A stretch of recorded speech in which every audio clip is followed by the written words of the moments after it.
the convenience of having it at home, but it's never going to be as good as everyone out. True. AI is coffee machine.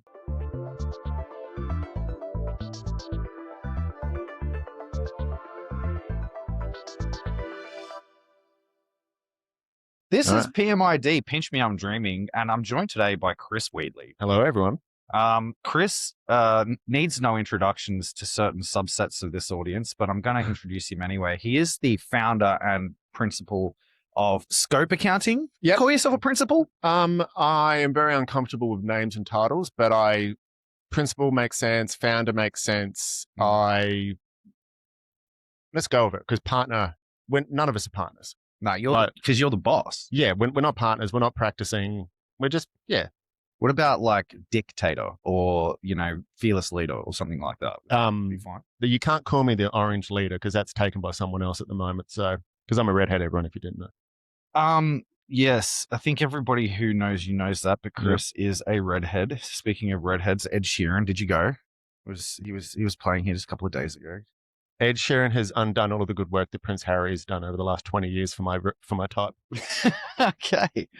Comedy episode of PMID. So aside from Scope Accounting, you're a bit of a what do they call it? A polyglot. So you run the Small Business Brains Trust group on Facebook, which makes you some sort of like massive influencer in the accounting industry, apparently, yeah. especially the zero accounting industry. And you're also the treasurer of the Australian Specialty Coffee Association. Yeah, okay. Which that's a bit different. Volunteer job, definitely needs more of my time because I really enjoy it. I actually talked to Bruno, the president, and I frustrate him a bit, but yeah, that's if you're gonna volunteer for something as an accountant, don't do your kids' sports club. They can What? Nothing. Shout out to Alex Hill's Bombers. And Wellington Point Kings basketball. But I'm not going to be your treasurer. Yeah, you just got to be something sexy. Coffee. Coffee is pretty sexy. Coffee. Speaking of which, I've got one right here. Yeah. I'm going to have a quick sip. Jiggle, jiggle. So the Australian Specialty Coffee Association. Yeah. What does that do? It is the Australian body for competition. So latte art, cup tasters, which is like a sommelier kind of thing for coffee beans. Think of it, when you play Snap with cards, there's something out there for like coffee for Snap, and Australia essentially wins all the time. Coffee cup tasters for Snap. like the Snap card game where you have to pick up memory. Yeah. Yeah. No, memory. When you memory matching. I did say Snap, which is something different. Yeah. Match it. Okay. Yeah. How does that work with coffee? You have to pick all the ones that are the same. Oh, tasting. Yeah. Cup tasters. Australia wins. You're talking about blind tasting. Yeah. No, yeah. But Australia dominates. At being the tasting or at like making the coffee? Being the tasting. Whoa. Yeah, we dominate. Australia dominates. SIGs, coffee and good spirits, all those other things. It's actually big, it's a big, a lot of adults are really behind this because it can make their career. Yeah. My partner is actually supernaturally good at tasting things. And when I realized it, I actually threw a party. This is a true story. I threw a party just to show everybody how good she was at tasting things. Yeah. It's like being able to differentiate between tasting things. And the theme of the party was I went and bought every brand of cola that I could buy. Yeah. And I blindfolded everybody and made everybody try to guess whether it was Pepsi, Coke, Pepsi Max, blah, blah, blah, blah. I even got home brand stuff, LA Ice. Yeah, LA Ice, yeah. She got every single one right. Nobody else got even half. And she even guessed ones that she'd never tried before. Yeah. That's crazy. That is. Some people are just ridiculously talented at the most unusual things. You know what else is crazy? I'm getting very Zach Galifianakis between two ferns vibes of this podcast room. Yeah. Plus you got a beard. So yeah, that's kind of the vibe we're going for here. Good. Yeah, good. Or the Joe McCord experience. Yeah. All right. So let's move on to something a little bit more relevant aside from sommelier stuff and coffee. Let's talk about the Small Business Brains Trust. What made you start that group? Did you start that group? Yeah. Susan and a few others, the accounting sisters of the world, they shout out to the sisters. They know who they are. There was a debate about who started it. I'm pretty sure I added everyone. So okay. It says there, Zuckerberg doesn't lie. So true. Yeah. We were it was the old email and group chat that needed a more open forum that you're not going to get lost in. You do have a bit of a bias to action, don't you? You're the sort of person, like, when a bunch of people start sitting around thinking about ideas, your brain immediately goes to, like, let's just do it. I'm that guy. You are that Yeah, guy. I'm that guy. Yeah. My wife would argue otherwise, but I'm that guy. You're both guys. Yeah. Like, you're the person sitting there stimulating the conversations that make people think of stuff. And then they go, oh, that's such a good idea. We should totally do this and that and this and that. And then you go, actually, no, let's just do it this way. Well, why stuff around? Why talk about it? It's a talk fest. And obviously we have, in our industry, we have lots of words, lots of talking, lots of musing. Let's do it. 100%. Yeah. Which I can relate to that. Look, we've put together a podcast in a podcast studio because people talk about stuff, and here we go. We've done that. Yeah. So I get it. So Small Business Brains Trust Group, you mentioned the sisters. Yeah. Let me ask you a question. If you were starting your firm right now and you knew everything that you knew about, like, the Australian accounting industry and all the different people, the influences of the accounting industry. Yep. Who would you immediately start taking information from? Who would you immediately start following and, like, taking guidance from? Like, who are, like, let's say, like, the 3, 4, maybe 5 best people in the industry right now to follow? So obviously following, being, link the cesspool of LinkedIn, Facebook, just getting on their newsletters. From a technical point of view, you'd say Peter Johnson from Advisors Digest down the coast. My claim to fame is that Peter lived in Sydney until he shared a room with me for a conference. I brought him up here. That's what I do. From a what's on and who, I want to say from a gossip point of view, but I don't want to gossip unsettles who's the me. gossip queen, Chris? Well, there's a few of them. Okay, so gossip being who's on the move, what's on the go. Heather Smith's one of them. Nat Lennon and Sarah Lawrence, one of them. They're the accounting sisters. I believe they have a concept coming out which is called the Accounting Sisters, and I get a royalty check out of every time that is said. From a legacy attitude point of view, you can't go past Stephen Drinkwater, but he's about to retire, so look out for that. A retirement party in May, everyone. South East Queensland represents again. And obviously you, Joe, because who wouldn't want to know what you're up to? But it's good. Like, everybody knows what I'm up to. I know a lot of these. There's not a lot, but you do see them pop up. They're exactly the people that you were talking about. Like, they don't know what to do. They think, oh, hang on a second, I can go out on my own, whether they're 30, 40, 50, 60. I can go out on my own. It's the same textbook. No, there's a network, there's a community, and you don't need to be part of the community. You just need to know what the playing field is that you're going into, because, you can reinvent it, but you can't fight it. And that's probably every profession, every industry out there.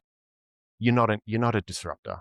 You've got to just kind of slot into the side and make your way out, because that's, I'm visualizing that evolution, timeline where, that new species come along and then all of a sudden it takes over. Yeah. You just can't be the new species from day one. Yet. There's time. Do you think that, like, right now it's easier to be a traditional accountant who's done things the way that, we've been doing for the last 50 years and having to adapt to the current new paradigms? Or is it easier to be, a native to the new paradigms and then figure out how to, like, do the books the correct way, do the accounting the correct way after the fact? Ooh, good question, and not where I thought you were going to take that. You can't learn it after the fact. You got to learn the language and then get your dialect after. If that's the fundamentals come first. Yeah. That's that. I think that's with anything. You can't be half pregnant. Have the fundamentals changed much late in the last 10, 15 years, or are we're still doing things the same way? Well, what influences the fundamentals? That's actually a really good point, because if I'm about to say the fundamentals haven't changed, but that's probably why it is so easy to start up on your own. But then it's also really easy to misjudge doing it on your own.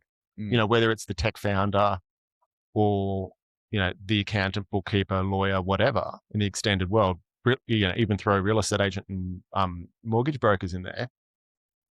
We can see the money that we make our old bosses. oh, we can do it ourselves because we know what to do. Mm.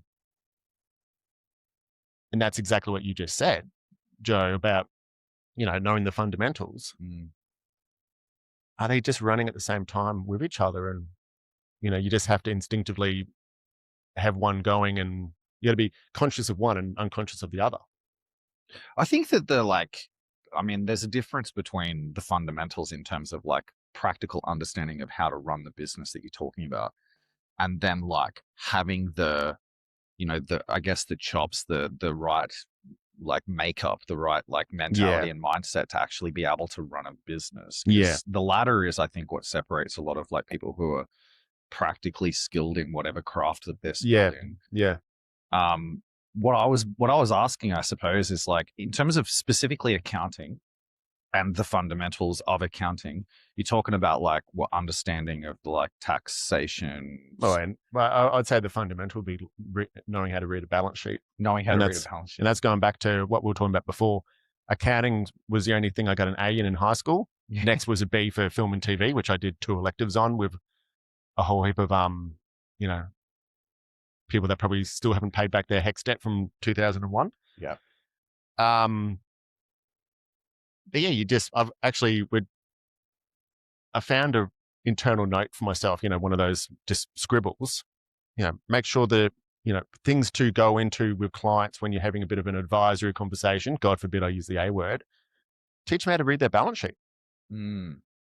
It's a lost art form. Can you teach me how to read a balance sheet? Right. I would love to teach you how to read a balance sheet. Yeah. Yes. What do you, let's just unpack that a little bit. Let's not derail it too much. Like when you say read a balance sheet, are you talking about being able to like interpret what the data is saying, or are you like literally just talking about like understanding what that particular word means? Like, what do you actually mean by, like, what does not knowing how to read a balance sheet look like? It's whether or not you are worth something. Right. And so basically being able to understand whether your like business right now is actually in a financially stable position. Yeah. To go, oh, look at this. I'm actually spending money that I don't have. Or I am, oh wow, I could actually spend a little bit more money and not be such a tight ass, and go from 35 to 41% tax because it's going to save me 8% of my mortgage. This is a good segue into one of the questions that we've got here. So like, let's say you've just brought on a new business, like as a client of Scope Accounting. I'm sure that you've had experiences in the past where you've brought on a new business, closed them, got them over the line, and then you sit down with it and you start doing the work. Yeah. And you go, oh God, they've done this thing again. They've done this same thing that everybody else does that just frustrates you to the core, and you wish that you didn't have to deal with it. Yeah. What is that thing? Buying cars that they don't need. Talk about it. The great Australian pastime, buying cars that you don't need. And we have the most expensive cars on earth, and like it's all taxes. So we have all these people that go their whole life not wanting to pay income tax, buying shitty negatively geared properties that won't go up in value. And yet they probably spend more on gambling taxes. And every time they buy a car, they churn thousands of dollars. And for what? They're spending 10 grand to save 3 grand of tax. What happened to that 7 grand? Have you seen an experience where somebody buying a car has actually destroyed their business? Yeah, you see it all the time. Really? Yeah. Wow. So like, is it super common with like tradies and stuff, or is it kind of everyone's doing it? Everyone's doing it. It's the people just think that, I guess, like, I can get that big fancy Land Cruiser if I just have a business. I can just throw it in the business. And the car salesman will tell you whatever they want to, whatever you want to hear, and then we're the bad guys.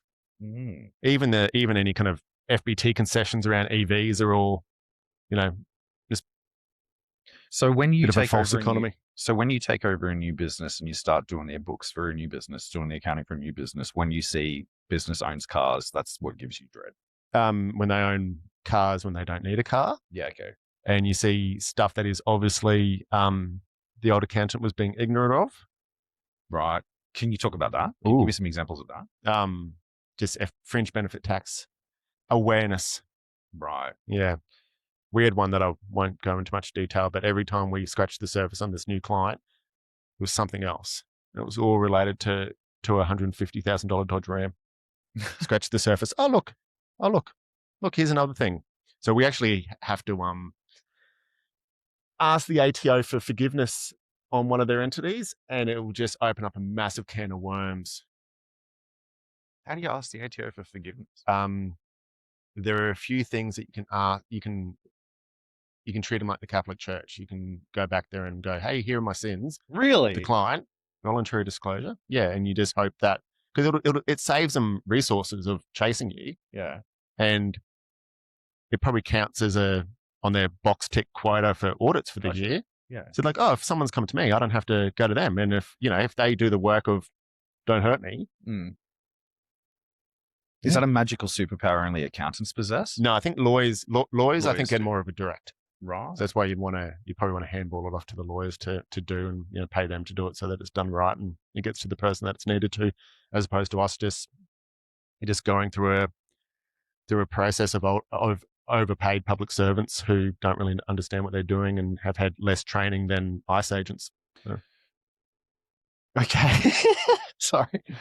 Oh, you caught me off guard with that last one. So I think a lot of people get to a point where, because they don't have the embodied understanding of how the ATO functions or, how business functions generally, that they can get themselves into situations where they're almost too far gone. Yeah. And then suddenly they just throw their hands up and they just go, I'm just going to ride this out and see how long it takes me. Yeah. But what you're saying is that by having a conversation with, an accountant or a lawyer, you can kind of navigate the ATO from out of any real position. Yeah. Yeah. You've just got to know what the appetite is, know what the conversations are, and know what you should say. It's not know what you shouldn't say. It's know what you should say. Cause you shouldn't lie in business. You can be creative in business, but not lie in business because Australia's too small. Well, the world's too small. We know that. So how often do you zoom in and actually analyze what your business clients are actually doing? I've got a question here. It says, if a business owner only speaks to their accountant once a year, is that a red flag? Is once a year enough, or can a business owner do a lot of damage without having an accountant kind of overseeing them more often than that? We are going at Scope. We're going through a bit of a quality over quantity phase. Yeah. Won't divulge too much, just in case clients are listening. But no, it's nothing bad. But it's just we all making good use of your time. Yeah, right? We all, majority of us, I've been doing it for 12 years. We all start out and we say yes to anyone. Yeah. And I haven't said yes to anyone in a while, but I still know of kids that are starting up firms that say yes to people when they probably in hindsight know that they shouldn't, because we don't work for the client. We work for ourselves. So why would we want to be with someone, even if they are paying us, that we don't want to deal with? It makes life suck. Yeah. The Facebook group is every other day. Oh, this client's done this. Why are you wasting time on here? Tell them where to go. Tell them to get lost. Yeah. Oh, back to why you're actually doing this. Why are you doing business? Yeah. Oh, how do I do that? Is it in my engagement letter? No, you don't need to ask yourself for permission to dump someone. Grow a pair and dump someone.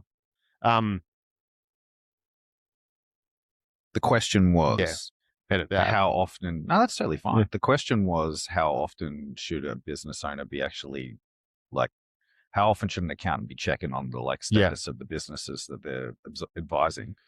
And as a business owner, how often should you be trying to make sure that your accountant checks in with you? Yeah. It would always, the check-in frequency is a really good question, because there's probably no, if you do it 5 times, you probably wanted to do it 7. If you do it once, you probably wanted to do it twice. There's no, and then let me ask a different question. Is there ever too many times? No, there's never too many times. Right. So the closer the relationship you have with your accountant, the better. Yeah. Yeah. There is the issue can be on the client side when they only want to talk to certain people, not realizing that they shouldn't waste all their, let's use the card example. Don't waste all your draw fours when you don't need to. Don't talk to the boss. You can just have a chat with anyone in the team, because that's what makes the good team. A client isn't with someone because of one person. You're there because their business culture fits in with your business culture. We use Pinch, and we've been a great advocate of Pinch from the start. You know that. Yeah. Or most people know that. because the culture. Yeah. Well, That's a you thing, man. so you think I over focus on the culture? I don't think you over focus on it. No, I'm not saying that. I'm saying that's a you thing, like, because you understand the value of values alignment between you and your clients, Yeah, and okay. you Yeah. and the brands that you work with. I don't think most people get that. Yeah. I honestly think most people actually really oversimplify what business is to them. And Yeah. it's like, if it's commercially viable, then it's designed to supply me with enough resources to retire or to have good holidays, have good weekends. The difference between somebody like you and that is that you're trying to create a business that's fun to run every day of the week. Yeah. Right. And that's where values and cultural alignment comes in, right? Yeah. Yeah. And knowing that a client for 10, 20 years is better than a client for 10 months. That's right. Yeah. And a client that you actually can even derive some pride that you contributed to the journey. Yeah. Yeah. Yeah. We've got a couple of them that obviously I can't go into, but one of them's got a great story.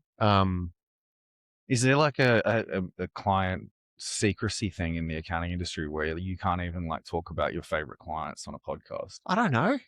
I used to think there was, but I don't actually know if there is anymore. I reckon if you you could say who those two clients are that you have, if you're just talking about you think that their businesses are lit. It's not so much about the businesses because, or the people even. Yeah. It's the people, it's the industries that they're in. Yeah, and just the successes that they're going through, or where you can see them being in the future is exciting. You're just going to be part of it. I reckon you should say it, because if I was listening to my accountant on a podcast and they singled me out, I think you just nailed me for the rest of my business's lifetime. Anyway, I won't put you on the spot. Segue time. Yep. Let's talk about bookkeepers. Yep. So this year, Pinch is actually putting a renewed focus onto actually providing some support for bookkeepers. And I've noticed a little bit of I guess it's a tension between accountants and bookkeepers. Well, what do you mean support? Because I don't see the tension, because, it's just it's not doctors and nurses. It's doctors and nurses? No. What is it? Because doctors and nurses can't do what doctors can do. Yeah. Because of legalities, training. Yeah. Bookkeepers can do what accountants do. Okay. That's an interesting statement. Talk about that. Well, they just might not want to. You might have accountants that go, oh, that's beneath me. No, it's the same skill set. It's the same headspace. Well, it should be in this day and age in this technology-driven day and age. And obviously that technology-driven timeline is probably started in, when you and I were born. Yeah. The onset of computerized accounting. Shout out to Atari. Yeah. Shout outs to Commodore 64. Shout out to the Commodore 64, 100%. Yeah. Pinch integration coming soon. Bookkeepers. Okay. Yeah. What support are you talking about? Because I know of other people. Emotional support. Just caring about them in their facet as a gatekeeper. Basically, we've got a lot of relationships with a lot of different bookkeepers. Yeah. And not all, I'm not saying this applies to all of them, but I think a lot of bookkeepers feel a lot of pressure. Yeah. Probably partially because the businesses that they're running underappreciate the work that they're doing, which may or may not just be because of the superficial things that come attached to the word bookkeeper. Yeah. And how they're perceived by the businesses that they're working in. But also because I think that when accountants get hold of new businesses and there's things that are wrong with new businesses, quite often times it's things that they will point the finger at the bookkeeper as having either caused or not been good enough to have observed not occurring.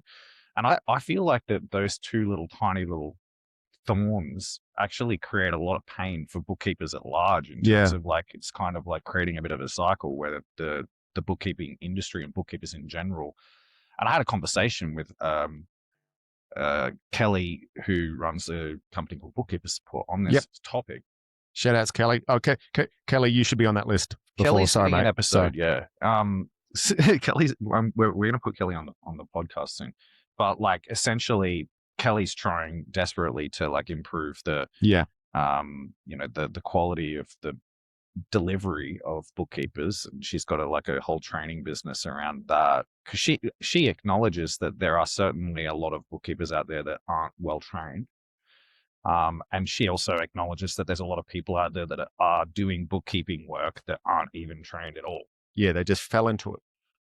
Yeah, it might be just an administrative officer who's like just running a zero file or something like that, right? But yeah, I digress. The point I'm trying to make, I guess, is that like I think that being able to kind of help people better understand that, those, just the truth, I guess, right? Like tell that story, like point out that tension, that frustration that bookkeepers generally feel. And somebody like Kelly articulates it so well because she speaks on behalf of the entire community, right?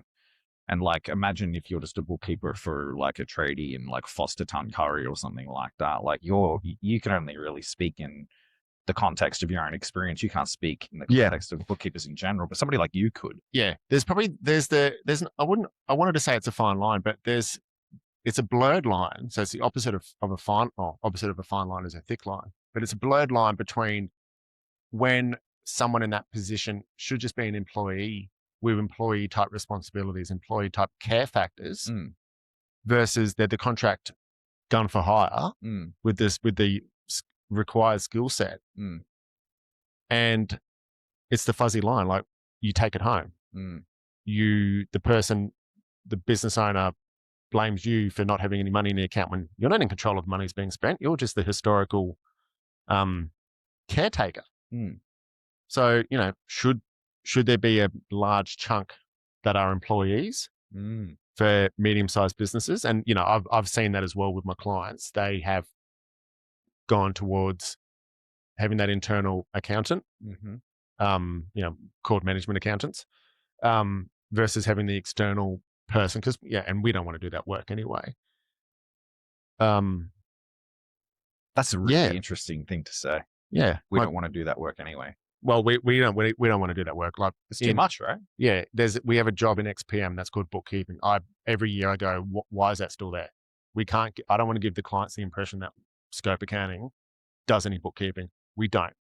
Like, we don't to the degree that Kelly would define bookkeeping, that Cass would define bookkeeping. Like, we just don't do it. And nor do I want to. I want to give it to those people who do a good job, who can come in and switch off and treat it as if, they don't need that client. So the moment that client who's going to blame them if shit goes bad, no, exit that relationship now. This is so important, I think, for accountants to talk about this sort of stuff, because it's going to like help give bookkeepers clarity over the things that they need to upskill themselves with, the things that they need to focus on in the day-to-day operations. Yeah. Well, and basically be your eyes and ears for the businesses that you're having to zoom in on. Yeah. I think it's such an interesting point that you raise about staff, though, because like, what's the most common scenario that a business starts in? It's like somebody who is skilled at a certain thing and decides that they're going to start their own business at the thing they're skilled at, right? Yeah. Very rarely is that bookkeeping. Very rarely is that accounting, right? No. So yeah, even though it would be the trades, but it'll be the trades. We at the base level of it, we're all hourly rate people. So what's the difference?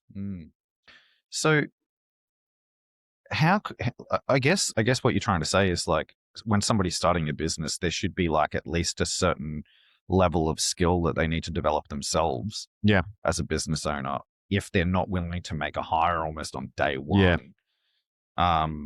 Or potentially, have a bookkeeper, an external bookkeeper that's actually capable, that they're willing to pay enough. They're willing to actually like invest enough time in to actually be close enough to them to prevent them from causing those issues.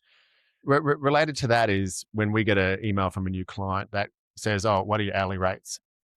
It's meaningless. So, you could get a bookkeeper at $60 an hour, a bookkeeper at $100 an hour. I would actively tell small businesses that $100 an hour person is saving you days, and they'll get it done right. Yeah. They'll ask you hard questions, but it's for the greater good. The $60 an hour person, they're just coming in. They're just, you can offshore that. AI will take that person's job. There you go. AI will take that $60 an hour person's job. Like, even lawyers, accountants at $60 an hour, they're gone.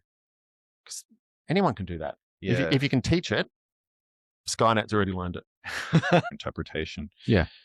All right, let's move on to the next question. Let's have a look what else we've got here. Okay, let's talk about the accounting industry. Yeah. How has the accounting industry changed in the last 10 years? Like, what's the most profound transformation that you've seen? I know AI is the first thing people think about, but I don't think that that AI has truly changed much yet. No, AI has just been it's just been part of the evolution of of using the internet. So, and it will always be. It's not going to take our jobs. I haven't heard that. I haven't heard anyone in the industry say that for a while anyway. Or anyone with any credibility. Even though our name is still the top of the list for jobs that'll be disrupted, I think AI has written those lists. It's going to take a very long time before people who own businesses are going to fully trust something that's not a person to make decisions about their future financial security. Yeah, and well, on the majority anyway. Yeah. You might get, the AI native young people who are like accelerationists that like hand over the reins very early on in their business life cycles. But like for the next 50 years, those people are not going to be retiring. No. And if they are, it's because their dad's life insurance kicked in and their dad was insured for a couple of mil. Yeah. So what has been the biggest change that you've seen since you started? Well, I don't want to go back to the old C word, but COVID forced everyone to be online. So it was COVID. Yeah, the forced digitalization of COVID. Everyone realizing that there were other solutions other than Zoom out there. There were, if you were delaying it, it forced it. Just being technical. But people like Tyler still says he's turning off servers every other week. So I saw that. Like, how do you there's obviously not one pathway for all of this stuff. There's a million of them, probably one destination. Will everyone get there? Obviously not. Will changes that are coming up with AML be a full stop for a few people's careers? Absolutely. How? It'll just raise the quality of clients. They'll either want to exit the industry, and today they're probably thinking they're going to get 80 cents in the dollar from July, because all of their clients are obvious money launderers, which they're not, but ASIC might think that they are, or whoever's AUSTRAC. We have to go through the list. All of a sudden there's a higher compliance, there's a higher buy-in. There you go. That's the word that we'll use. There's a higher buy-in to it, which means that the exit lowers. And if you haven't taken care of your own house initially, digitizing, I know I'm focusing on video calls, but obviously, digitizing payments as well, Joe. We're here proudly because of Pinch. That's an obvious one as well that people still don't. Accounting firms, yeah, you love this. When I get an invoice from an accounting industry player, and it's not on Pinch, like I'm looking at the fees that I'm paying because the supplier has ticked the box to pass on the fees. I'm like, this fee is higher than what I'm paying with Pinch, and I know it's not a race. It's not a race to the bottom on fees, but they've just ticked the incumbents. Make a conscious decision in 2026 to pick a technology partner, or pick a partner, because technology is, it's kind of like saying ATM machine. It's all technology. That will help your business in the future, will grow with you, will work with you, so that you don't have to pivot again in 5 years' time. Well, good segue. So he brought that up, not me, right? I know who pays the bills, Joe. What do you see as the actual tangible things that change in a business when they actually make a decision to switch from, say, an incumbent to Pinch? What's the as an advocate of Pinch, and you've been with Pinch for so long now, and I know that your beautiful wife knows more about Pinch in practicality than you do. So she brought that up this morning. Yeah. So I won't put you on the spot about the technology that we've actually got in our platform, because I doubt you actually know really that much about it, to be honest. Yeah. But generally speaking, what's been the biggest change that you've seen in terms of scope Like, is it related to just cash flow? Is it related to, just your vibe? Like, what is it? Yeah, the vibe is good. I don't even remember what we had beforehand. I think we had about 2.5 solutions. But yeah, I think, even the team members going, oh, this client wants to pay the invoice. Yeah, just bring up the PDF that you can see in an email in the CRM. Oh, then what do I do? See that pay now button? Like it's the same, but it's there and it's effortless. Yeah. So for those who don't know, this podcast is Pinch Me, I'm Dreaming, Pinch Payments podcast. Pinch Payments is a zero connected payments platform that is designed to automate cash flow. It has a range of features, including the pre-approval feature, which allows you as a business owner to capture a customer's payment method upfront and automatically collect all invoices on their due date. You can also set up payment plans, so you can offer customers who are struggling to pay your invoices split payment plans and pay them off over time. And a range of other features. Pinch's mantra is payments technology by real people. And that's, I think, what Chris has kind of alluded to as the key difference between us and those incumbents. We truly do focus our energy on small business, customer service, being in the community and supporting the communities that we service, including the accounting industry. So if you are interested, go to getpinch.com.au to learn more. Chris. Yep. You've got the floor now. Yep. What is something that if you had like the soapbox stand or soapboxes and you could just speak to the Australian business community, what is something that you would tell the them? Australian business community. Yeah.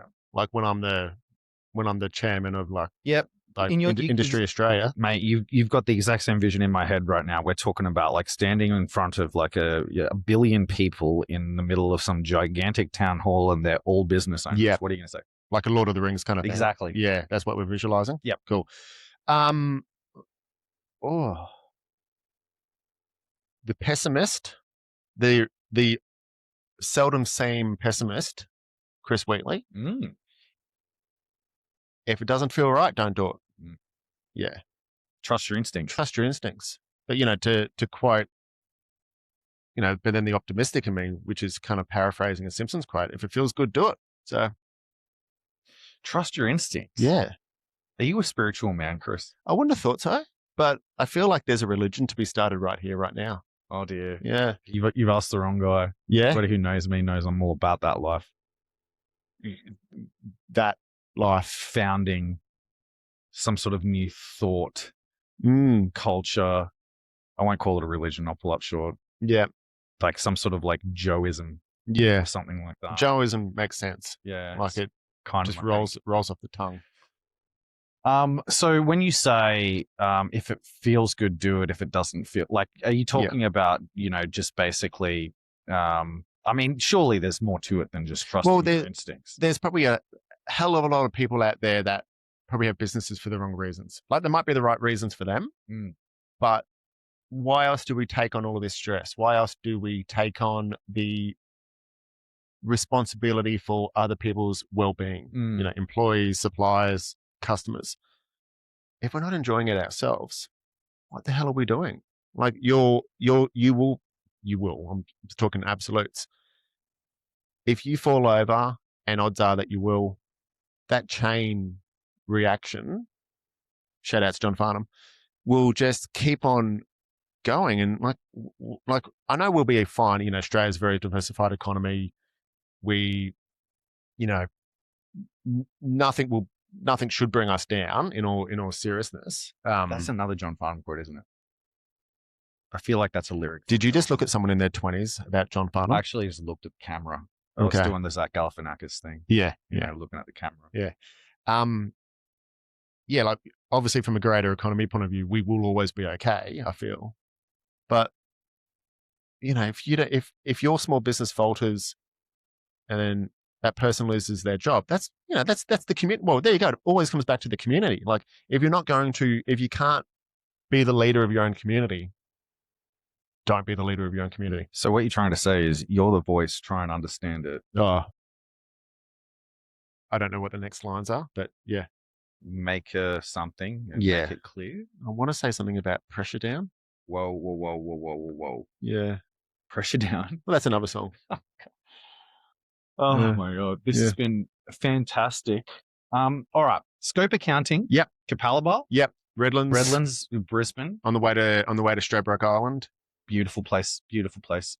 So you talk about, you know, having alignment with your clients and Yeah, what they're here alignment. for. You're very much all about that, creating a business that's enjoyable to Yeah. run. So what sort of businesses, if you're if you are a business out there listening to this podcast, who do you want to go, oh yeah, Scope's the one for me? Like what sort of business? I mean, obviously successful ones that don't have like Dodge Rams. Yeah. But like, is there a specific prototypical Scope customer that you just want to deal with almost exclusively? Like, do you have an ideal customer profile, to use a marketing word? We have a list of gut feelings, which I know is shared by a lot of people. You know, when you're talking to them, do they bitch and moan about their existing or former accountants? Okay, that's a good one. And I know that is shared throughout the industry. Do you like new businesses? I'm good for new businesses as long as you are willing to learn and you don't make decisions based off of the wrong factors. Wrong factors would be going to one bookkeeping program, accounting program, because it's cheaper per month, not realizing that it's cheaper per month because of, corporate size. Are you trying to single somebody out specifically here? No, I'm just being generic.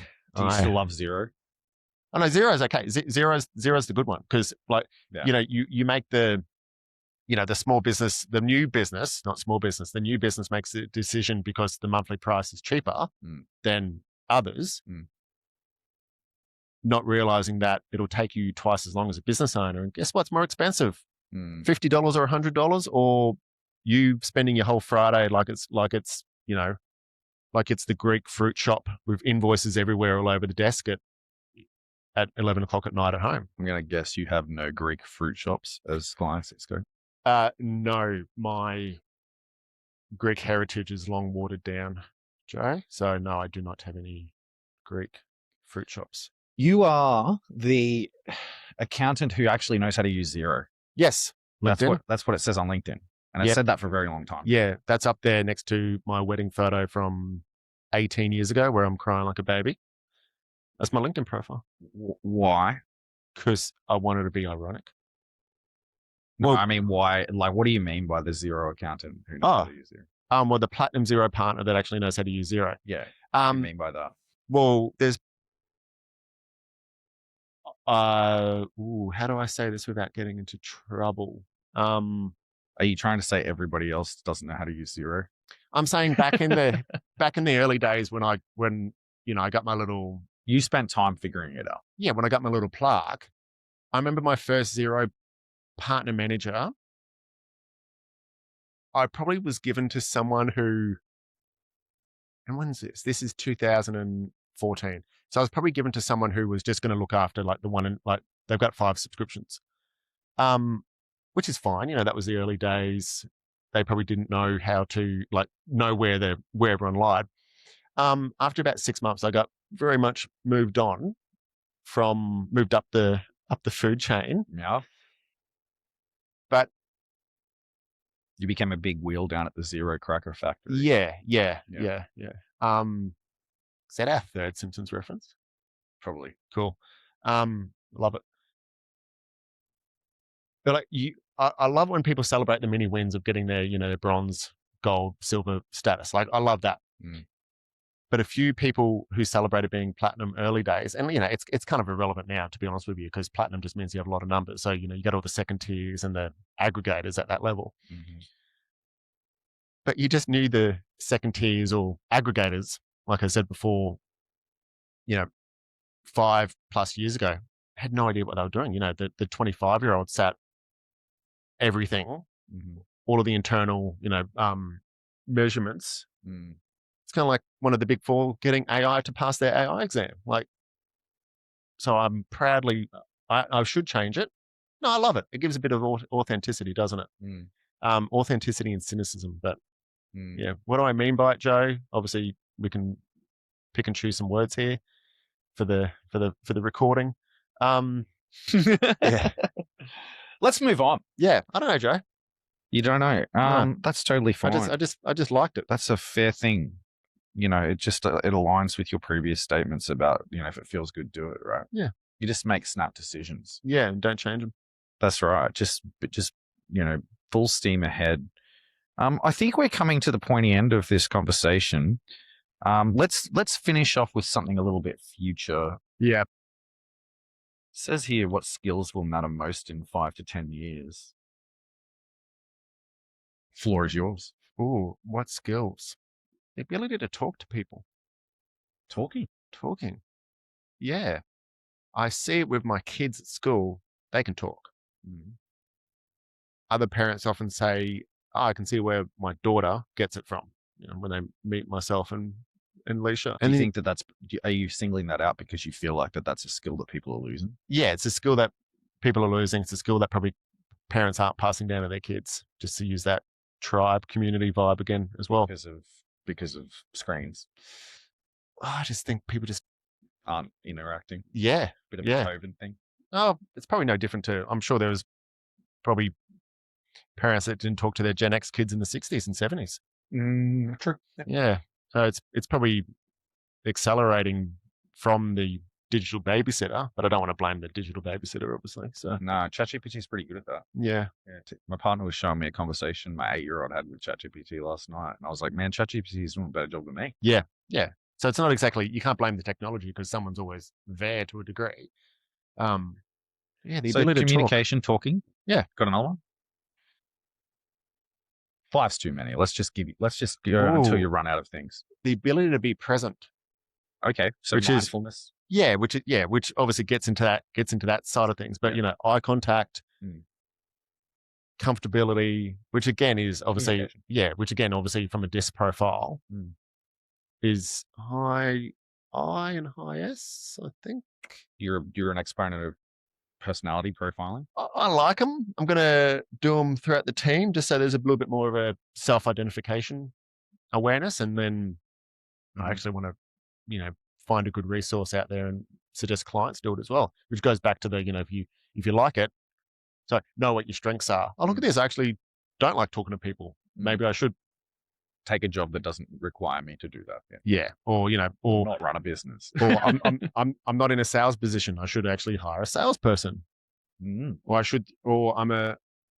you're not a numbers guy. You need a bookkeeper. Yeah. Or I'm a stay up. I'm a do 20 hours of work a day and achieve 2 hours worth. I'm a massive grinder. So talking, soft communication skills like presence, and knowing what your strong points are, and self-awareness, and focusing on them. Yeah, I know my wife would argue that I don't have great self-awareness, but I give myself props for that. So maybe she doesn't put you under enough pressure. Maybe you don't like admit the things you know about yourself because you don't get probed by her. Okay. Maybe the solution there is to just have talking and presence. Yeah, there you go. Self-fulfilling prophecy. Joan McCord Experience Relationship Edition. Yeah. So you don't think that AI skills are important in the next 5 or 10 years? No, I remember in 1999. That's crazy interesting. You don't think you don't think it's important that people know how to actually know what AI is or know how to use it? But that's not a skill. Knowing what it is isn't a skill. Well, knowing how to use it is. But it'll just be part of what you do. You know, we can go to a barista and pay for a coffee, or we've got a fancy Ninja machine that we bought from Amazon for $600 for Christmas. Yeah, and we know the limited degree that we need to know to essentially have the convenience and the convenience of having it at home, but it's never going to be as good as having one out. True. AI is a coffee machine.